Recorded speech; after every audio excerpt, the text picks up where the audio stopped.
Welcome back to the 6th episode of commentary on Dr. Timothy Keller's book, Making Sense of God. Today's conversation covers the 8th chapter of his work, which is entitled A Hope That Can Face Anything. Keller begins this chapter by referencing some rather troubling information about how suicide and self-harm rates are essentially up across all socioeconomic demographics in the U.S. While we're on this point, we should note that rates of anxiety and depression have also soared in recent years. Many experts have been consulted regarding these statistics, obviously, and Keller notes one sociologist in particular who mentions the word hopelessness as a causal factor to take very seriously when we consider these numbers. It was Robert Putnam who used the term hopelessness to make sense of these statistics. It was also Robert Putnam who wrote the famous book Bowling Alone. Perhaps you've heard of it.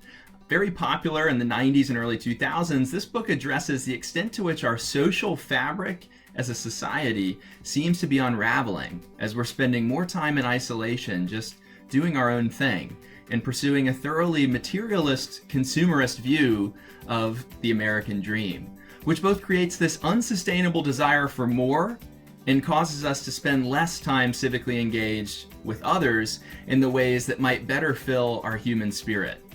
Putnam's work has long drawn a parallel between unhealthy amounts of social disconnection and private consumerism and the human sense of hopelessness, depression, and anxiety that this breeds.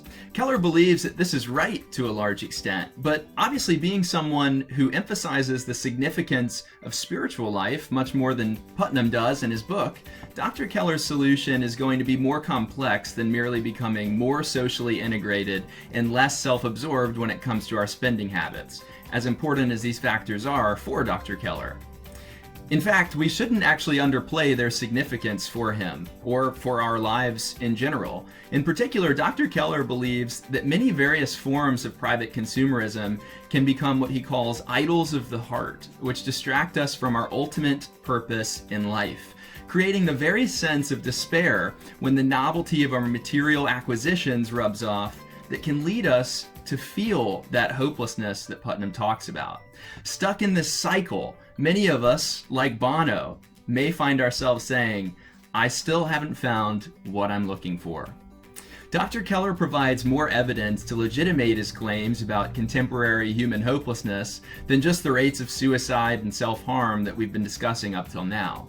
Recent studies that Dr. Keller cites also indicate something that was found earlier in Robert Putnam's work, but which seems to be even more apparent today, which is that many Americans and Europeans are exhibiting a declining confidence about the future more generally. Surveys would seem to suggest that we Westerners are becoming suspicious of the very idea that our lives can have the degree of fullness which we saw the philosopher Dr. Taylor believes in during earlier episodes of this series. Dr. Taylor, as you'll recall, argues that the human search for fullness is satisfied by beliefs in a purpose for ourselves in this world that's bigger than the mere meaning that we build into our lives in our world. The fullness that Dr. Taylor speaks of entails an enlarged framework. It entails, as you may recall, the belief that life is greater in its point and purpose than can be accounted for by naturalistic explanations alone.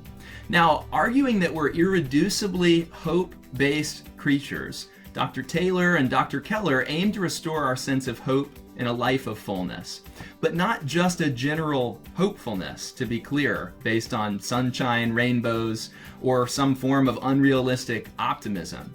In fact, as Dr. Keller argues, there are further scientific studies that suggest a sunny disposition and an unrealistically optimistic personality don't necessarily produce a better life.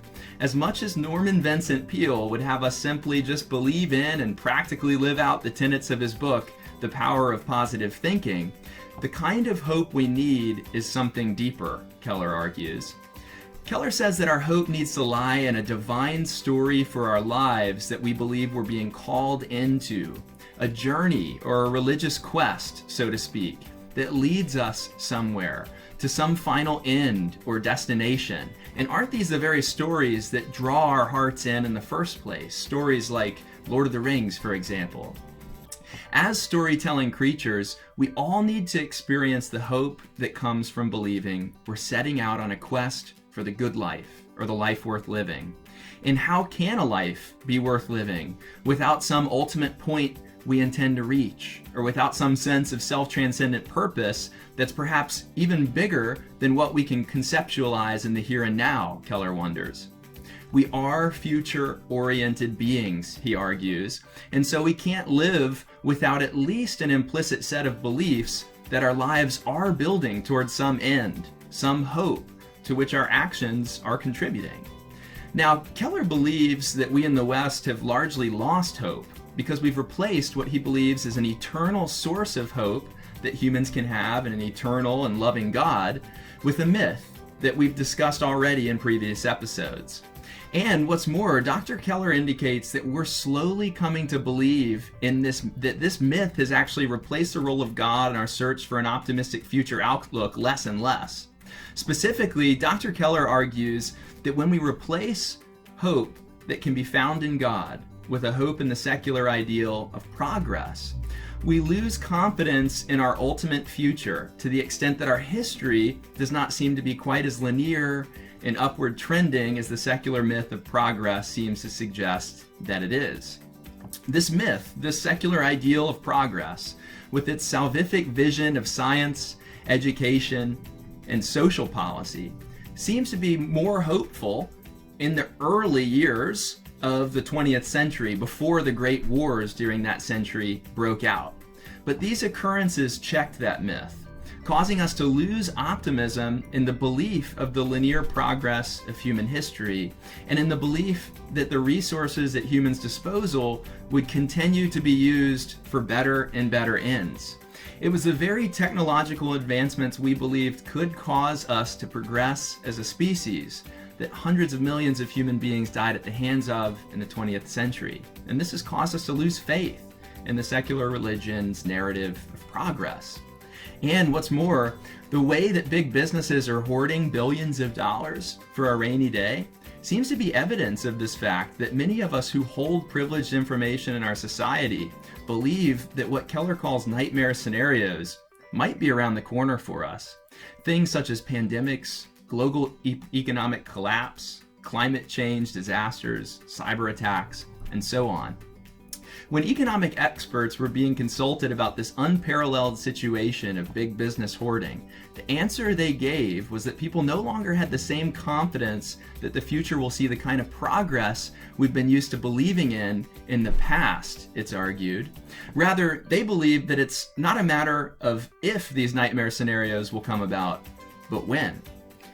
I should just note here that all of these words were written a few years ago, and looking back on them now, in the midst of the coronavirus pandemic, makes this argument of Keller's seem all too real. Even if we could trick ourselves into believing in the secular religious myth of progress, though, what are we to make of death?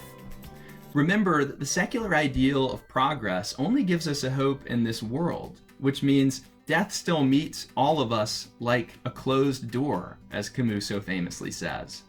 Keller argues that all ancient myths and legends that deal with death depict it as an intrusion, as an aberration, a monstrosity. It always appears because something has gone wrong, Keller argues. Okay, so what to do with all this, Keller asks.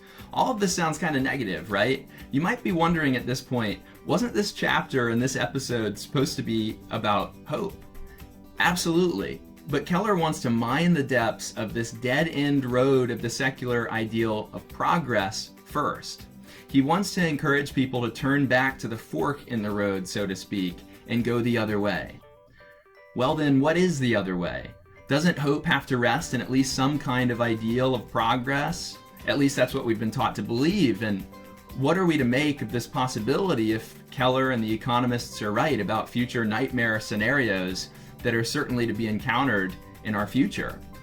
To be clear, Dr. Keller wants us to possess both hope in a future and an eternal glory, as well as a realistic outlook on what our future in this world, on this side of the grave, is likely to entail.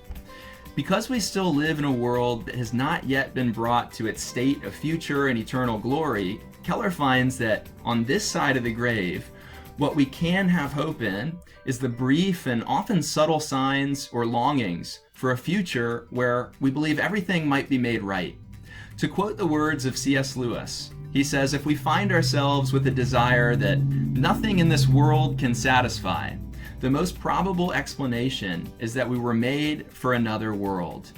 Hope that stands up to and enables us to face the worst depends on faith in something that transcends this world and life and is not available to those living within a worldview that denies the supernatural, Keller says.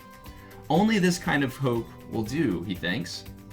Now again, Dr. Keller is a Christian pastor, so you should expect to find at this point that he does indeed turn to a Christian view of hope.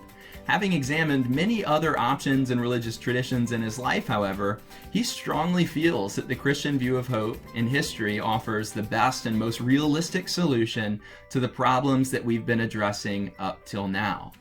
So what is the Christian hope, which not only explains why we feel death is so unnatural, but also gives us the ability to face and even triumph over it, he asks. Here, Dr. Keller turns to almost 2,000-year-old letter written to the Hebrew people shortly after the crucifixion of the historical Jesus. The solution to our dilemma is classically expressed in the New Testament letter to the Hebrews, Dr. Keller argues. It teaches that the immortal Son of God was sent into the world, sharing in our humanity, becoming subject to weakness and death. But then through death, he broke its power in order to free those who all their lives were held in slavery by their fear of death. In this way, Keller says, Christ's servant leadership as the living Son of God, according to the Christian tradition, makes him our champion over death, breaking its power by paying our debts and suffering their consequences on our behalf so that we wouldn't have to. This hope isn't in some abstract spiritual existence after death.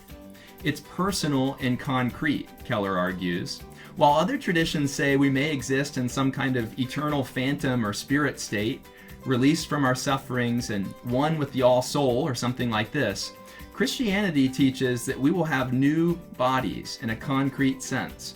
You'll not simply get your life back, Keller says, but you'll get the life you've always longed for but never were able to achieve on this side of the grave, he argues. In this respect, Keller argues that Christian teaching gives humans the possibility of what he thinks is an eternal optimism, where death no longer becomes a closed door to the life that we have now, but a threshold that, when we cross, leads us into a future of joy and an impersonal encounter with glory that's everlasting.